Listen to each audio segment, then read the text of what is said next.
la sal es aplicada, penetra y desaparece. La luz se produce desde adentro y aparece. La sal habla de carácter, mientras que la luz habla de testimonio. Y el mundo necesita ambas cosas, penetración e iluminación, o sea, carácter y confesión. Bien, veamos Mateo 5 desde el verso 14. Vosotros sois la luz del mundo. Una ciudad asentada sobre un monte no se puede esconder. Ni se enciende una luz y se pone debajo de un almud, sino sobre el candelero, y alumbra a todos los que están en casa. Así alumbre vuestra luz delante de los hombres, para que vean vuestras buenas obras y glorifiquen a vuestro Padre que está en los cielos. Recuerde que esto es parte del Sermón del Monte, dicho por el Señor Jesucristo a sus discípulos a orillas del mar de Galilea, y Jesús les dice, vosotros sois la luz del mundo. Recuerde que Jesús no está en Atenas hablando a los filósofos, no está en Roma hablando a los militarmente poderosos, está hablando a sus discípulos y a la gente que le escuchaba, la mayoría de ellos pescadores y sin mayor educación, con las debidas excepciones, y les dice, vosotros sois la luz del mundo. O esta fue una de las más grandes declaraciones que él hizo, o la más grande demostración de megalomanía, al decir algo que es absolutamente absurdo y ridículo. Se puede imaginar a los discípulos mirándose unos a otros, sorprendidos como preguntándose, ¿que nosotros somos la luz del mundo? Pero eso fue exactamente lo que Jesús dijo. ¿Sabe cómo Dios intenta que su trabajo sea hecho hoy en este mundo? Pues haciendo realidad lo que Jesús dijo a sus discípulos, vosotros sois la luz del mundo.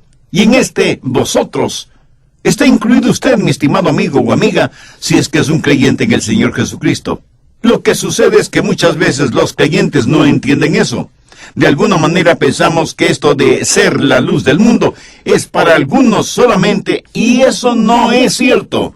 El plan de Dios es usar gente común y corriente, como usted o como yo, para por medio de nosotros, personas ordinarias, realizar cosas extraordinarias.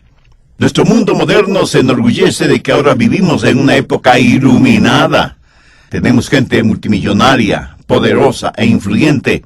Tenemos notables científicos y extraordinarias estrellas. Pero mire lo que Pablo dice con un sentido de sarcasmo en 1 Corintios 1:20. ¿Dónde está el sabio? ¿Dónde está el escriba? ¿Dónde está el disputador de este siglo? ¿No ha enloquecido Dios la sabiduría del mundo? En días pasados estuve pensando en la tecnología de nuestra época. La tecnología de hoy era la ciencia ficción de cuando yo era un pequeño. Los primeros carros fabricados ni siquiera tenían radio o luces direccionales. Ahora, en cambio, vienen equipados con computadoras, sistema orbital posicional, casi todo es automático, y muchas cosas pueden funcionar a control remoto.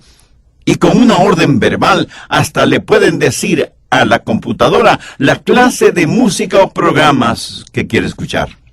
Han inventado tantas cosas, dizque para facilitarnos la vida y darnos más tiempo para disfrutar de la misma. Pero resulta que ahora tenemos menos tiempo que antes. Y parece que también tenemos más problemas que antes. En otras palabras, nos estamos hundiendo poco a poco. Pero vivimos en una civilización iluminada. La pregunta es, si somos tan inteligentes, tan listos, tan creativos, si somos personas con tanto conocimiento, ¿por qué tenemos los problemas que tenemos? ¿Por qué enfrentamos tantas dificultades? Y cada día aparece alguien con nuevas ideas a reemplazar las ideas de hace solo unos pocos años atrás, porque dicen que las nuevas ideas son mejores. Pero la triste realidad es que nos seguimos hundiendo porque hemos sustituido la sabiduría por el conocimiento. El otro día encontré un pequeño pero interesante artículo periodístico.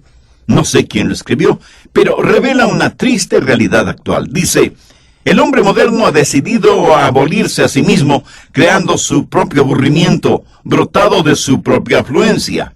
Ha creado su propia vulnerabilidad como resultado de su propia fortaleza.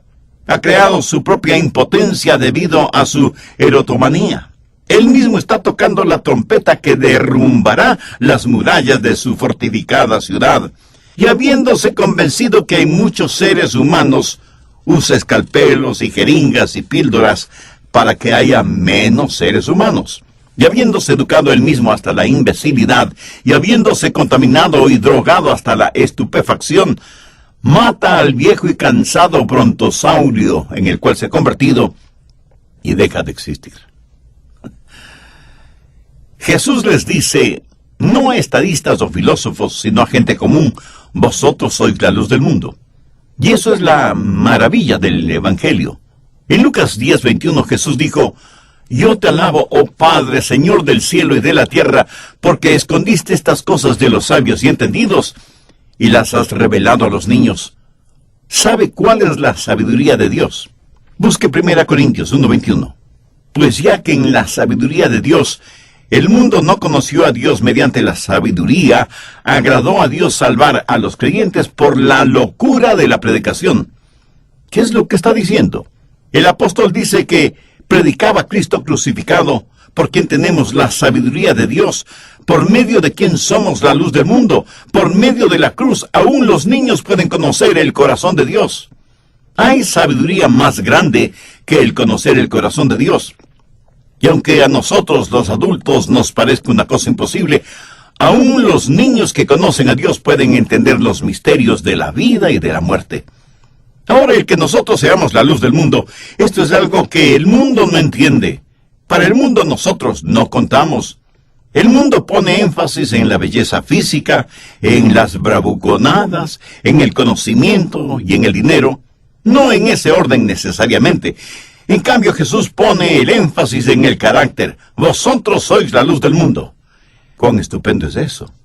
Cuando Dios me dio el privilegio de estar en Moscú, tuve el honor de predicar el Evangelio del Señor Jesucristo en un hermoso teatro para conciertos. Algunos de los líderes de la ciudad de Moscú estuvieron allí, y cuando terminé de predicar, subieron a la plataforma para conversar conmigo. Uno de ellos se acercó y me dijo, soy un filósofo y soy miembro de la Sociedad Filosófica.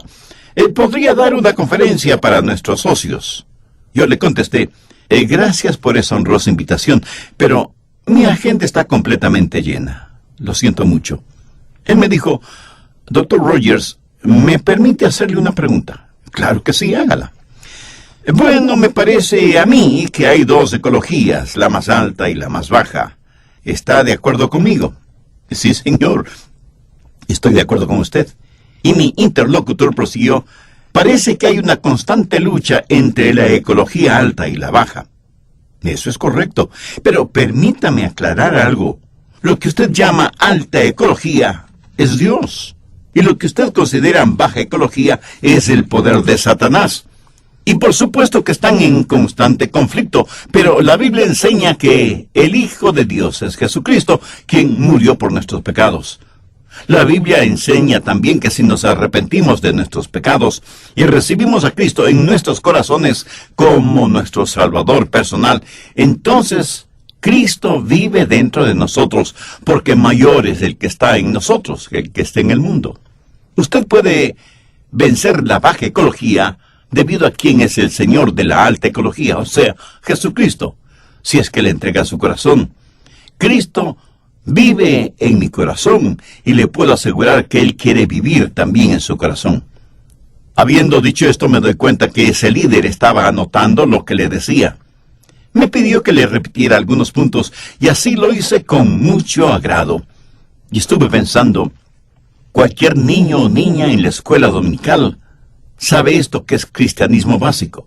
Sin embargo, ese filósofo no lo sabía. ¿Y por qué no lo sabía? Por una razón muy sencilla, porque nadie se lo había enseñado. Por favor, escúcheme atentamente. No se requiere tener grandes conocimientos para entender lo siguiente.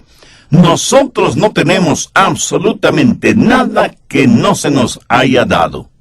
¿Lo entendió? Permítame repetirlo. Nosotros no tenemos absolutamente nada que no se nos haya dado. Las buenas nuevas de salvación fueron en realidad magníficas noticias para un hombre que nunca había oído de Dios, aunque sabía mucho de filosofía. Después de ese filósofo, otro hombre se acercó y me dio su tarjeta personal diciéndome, Señor, soy un científico espacial. y me gustaría hablar con usted.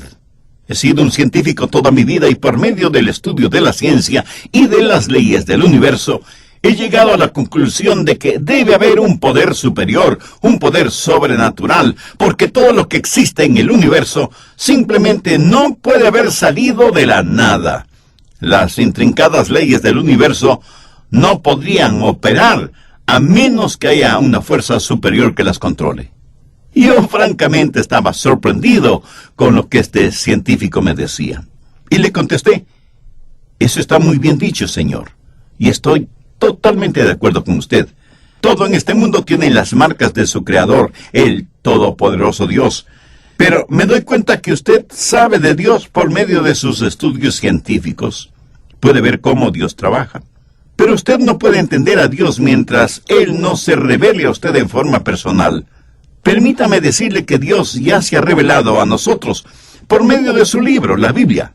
Y en la Biblia nos dice que este Dios todopoderoso, quien lo creó todo, es un Dios de amor incomprensible, si se quiere, porque envió a su Hijo para que muera en una cruz, para redimirnos a todos nosotros de nuestros pecados.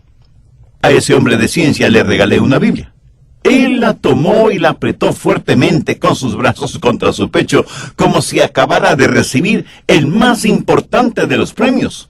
Y en cierto sentido, esa era la verdad. Era un científico que necesitaba conocer a Jesús en forma personal. Uno de los intérpretes me dijo que una señora deseaba hablar conmigo.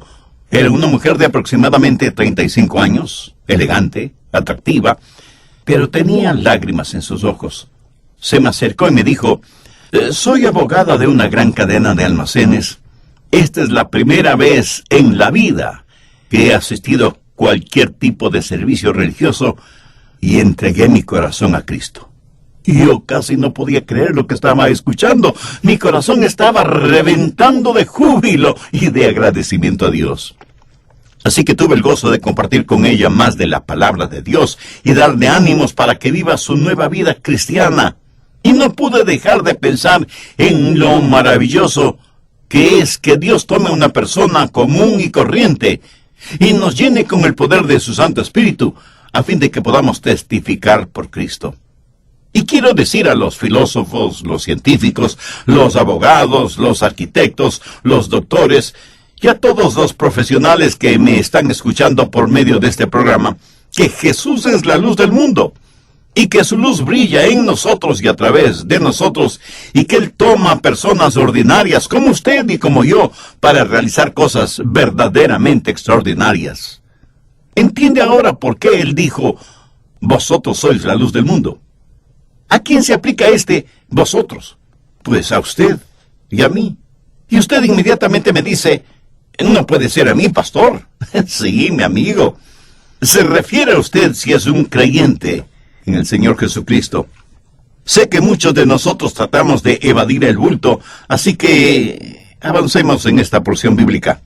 Usted no alumbra la luz, así como tampoco sala la sal. La idea es que debemos salir de las cuatro paredes de nuestras iglesias para poder ser la luz del mundo. Y nuestro Señor, nuestro Maestro, nuestro Profesor, nos da 3 estupendas ilustraciones que deseo las miremos detenidamente. Primero, habla de la necedad de una luz escondida. Mateo 5, versos 14 y 15. Vosotros sois la luz del mundo. Una ciudad asentada sobre un monte no se puede esconder, ni se enciende una luz y se pone debajo de un almud. El almud era algo así como una canasta que servía para un doble propósito: poner cosas si uno iba de compras, o como medida al comprar algunas gramíneas. Yo creo que lo que Jesús les estaba diciendo era, no deben dejar que sus posesiones, sus negocios o cualquier otra cosa escondan la luz. En otras palabras, ¿de qué sirve tener una luz prendida y taparla con una canasta? La luz tiene que ser puesta en un candelero para que así pueda alumbrar esa área de la casa, dejar que la luz brille. Jesús dice que es una necedad el esconder la luz. Usted no enciende una luz y luego la cubre para impedir que alumbre. En tal caso sería mejor no encender la luz, ¿no le parece? Ahora, permítame hacer la siguiente aplicación. Cuando usted fue salvo para brillar. No esconda su testimonio. No se avergüence de tener una Biblia en su sitio de trabajo, aunque sea un pobre taller o una elegante oficina. No se ponga en ridículo usted mismo al decir que está estudiando la palabra de Dios y ni siquiera tiene una Biblia. Hay solamente dos razones para que una persona no tenga una Biblia. La primera es un creyente que se avergüenza de su relación con Cristo, o segundo es una persona que todavía no tiene ninguna relación personal con Cristo. ¿Y qué de usted, mi amiga o amigo oyente? ¿Conoce a Dios por medio del Señor Jesucristo? ¿Es ya salva o salvo? Si aún no lo es, ¿por qué no hace esa decisión espiritual ahora mismo? Si usted es un estudiante, saben sus compañeros que usted es un creyente. En el trabajo, saben sus colegas que usted es un cristiano. Si usted es un ejecutivo en cualquier nivel, saben sus subordinados que usted es un cristiano. ¿Está dejando que su luz brille o se avergüenza de aquel que murió por usted en la cruz? Oh, sí, usted ama al Señor. Su luz está encendida, pero tiene esa luz debajo de un recipiente. ¿Ve cuán necio es tener una luz escondida y no permitir que esa luz alumbre o guíe a otros? Y algunos me dirán, pastor, yo en verdad amo a Jesús. Y hasta tengo un hermoso cartelito metálico multicolor que dice, Jesús es la luz del mundo. Muy bien, felicitaciones. El único problema es que ni usted mismo sabe en dónde está el cartelito. Eso es estar escondiendo su luz. No está dejando que otros la vean. Vamos, sea osado, sea firme. Deje que su luz brille delante de los hombres. En primer lugar, entonces, no sea necio, escondiendo su luz. En segundo lugar, tenga la fidelidad de ser una luz valiente. Usted tiene que poner su luz en un candelero, o sea, ponerlo en alto para que alumbre a toda la casa. Y pudiera ser que alguien me diga, pero pastor, usted no sabe en dónde trabajo. Trabajo con un montón de paganos que se pasan diciendo chistes obscenos. Abundan los chismes y las blasfemias, que son cosas de todos los días. Estoy desesperado por encontrar otro trabajo. Quiero salir de ese lugar. Ahí me siento oprimido, presionado. Yo soy el único creyente. Quiero estar en un trabajo en donde hayan otros creyentes. Esta puede ser la realidad para muchos de ustedes. Pero permítame decirle algo. ¿Sabe qué es lo que usted quiere hacer? Usted quiere encender su luz en donde ya hay luz. Usted quiere ser sal en donde ya hay abundancia de sal. ¿Por qué piensa que Dios le tiene en ese trabajo? ¿Alguna vez ha pensado en eso? Si hasta ahora no lo ha hecho, hágalo ahora mismo. En la epístola a Tito, el apóstol hace referencia a los cretenses como personas siempre mentirosas, malas bestias, glotones ociosos. Esta no parece una frase de recomendación, sino de condenación.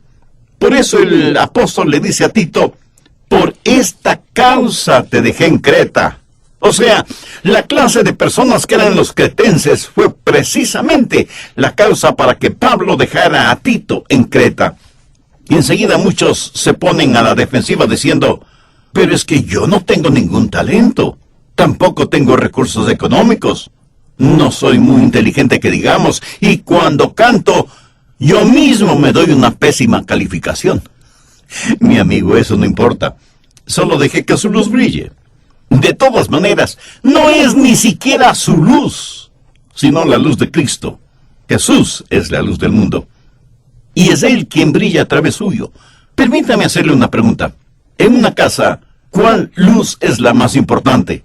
¿La elegante lámpara que está a la entrada de la casa? ¿O el simple bombillo que ilumina las gradas que van hacia el sótano y que evita que usted se caiga y se rompa algún hueso? Aquí no se habla de ser adorno, de servir únicamente como decoración. Se habla de quién es usted, quién soy yo, luces brillantes en medio de la oscuridad. Nadie es tan necio en encender una luz y taparla de inmediato para que nadie la vea. Hay que ser fieles en mostrar valientemente, osadamente, la luz de Cristo que está en nosotros. Deje que su luz alumbre para que quienes están a su alrededor se beneficien. Y aunque usted no lo crea, siempre habrá alguien a quien usted puede influenciar para el Señor Jesucristo. Tercero, la fuerza la energía de una luz colectiva. Mateo 5:14. Vosotros sois la luz del mundo. Una ciudad asentada sobre un monte no se puede esconder. Ahora, ¿qué es una ciudad? Una ciudad llena de luz. Es porque los hombres tienen sus luces encendidas. No son luces puestas debajo de una canasta, sino que son luces puestas en un candelero. Y si cada casa y edificio en la ciudad tienen sus luces prendidas, un intenso brillo emanará de esa ciudad hasta el cielo. ¿Lo entiende? Una ciudad asentada sobre una montaña no se puede esconder. Y la iglesia, por analogía, es la ciudad de Dios, y nosotros como habitantes de esa ciudad debemos vivir en un plano elevado. En Israel, desde las laderas donde Jesús enseñó las bienaventuranzas, se podía ver por las noches las luces de la ciudad de Sifut, que estaba a la distancia sobre una colina, a orillas del mar de Galilea. De paso, debo decir que esa ciudad aún permanece hasta nuestros días, y he tenido el privilegio de visitarla. Y seguramente esa fue la ciudad que Jesús estuvo mirando cuando dijo, una ciudad asentada sobre un monte no se puede esconder. Sí, sé que no faltará quien me pregunte, Pastor, ¿cuál es el propósito de todo esto? Bien, la respuesta la da el mismo Señor Jesucristo en el verso 16. Así alumbre vuestra luz delante de los hombres, para que vean vuestras buenas obras, y glorifiquen a vuestro Padre que está en los cielos. ¿Cómo vamos a hacer eso? Primero, por medio de una rendición total y absoluta.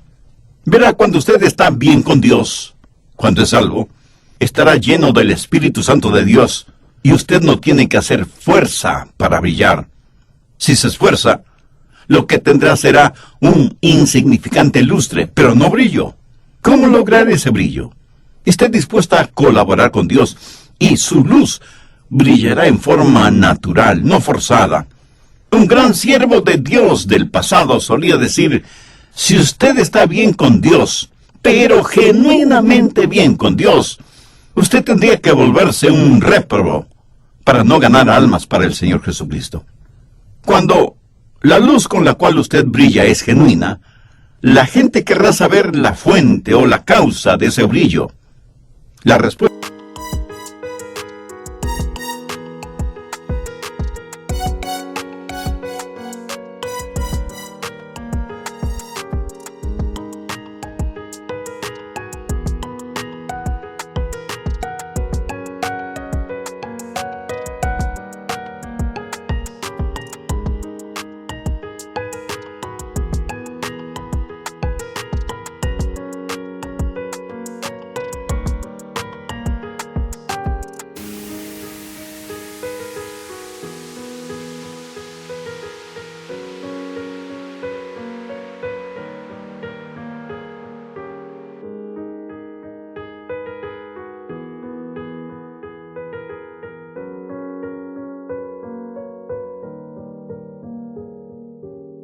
que medía 1,80 m o 1,90 m. ¿Por qué lo quieres saber?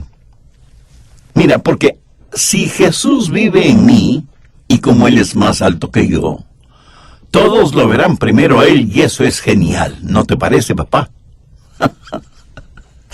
La teología de los niños, prácticamente irrefutable.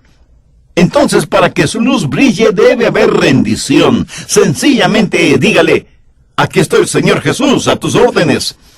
Y el Cristo que está en usted será completamente visible a los demás, porque Él es más grande que usted.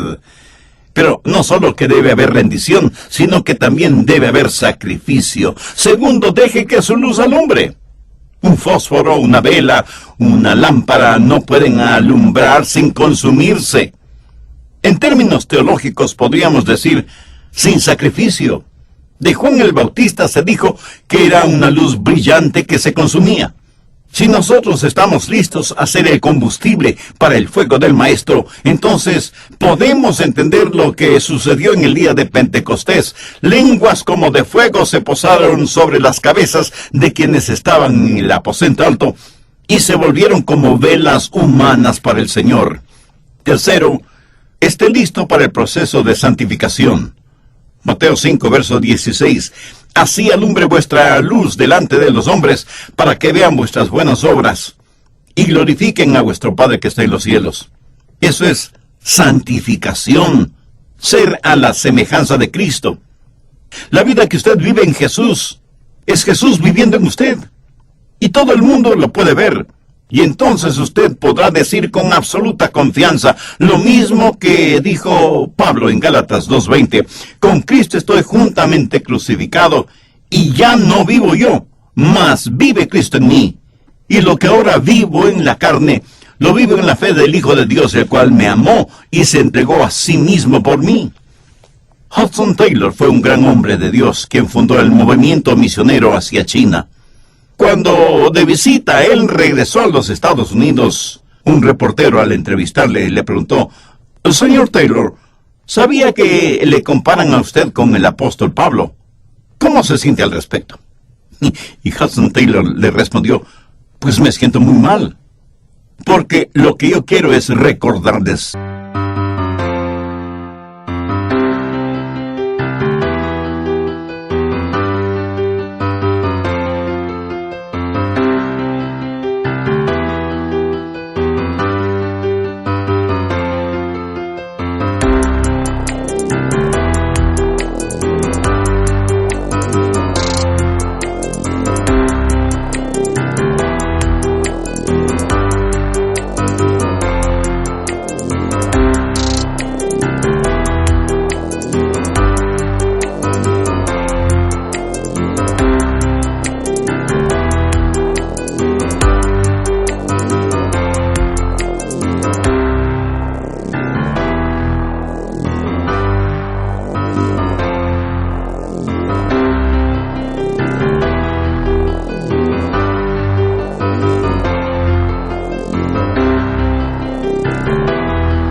Y desesperación, vio cómo su hijo se quemaba como si hubiera sido de papel.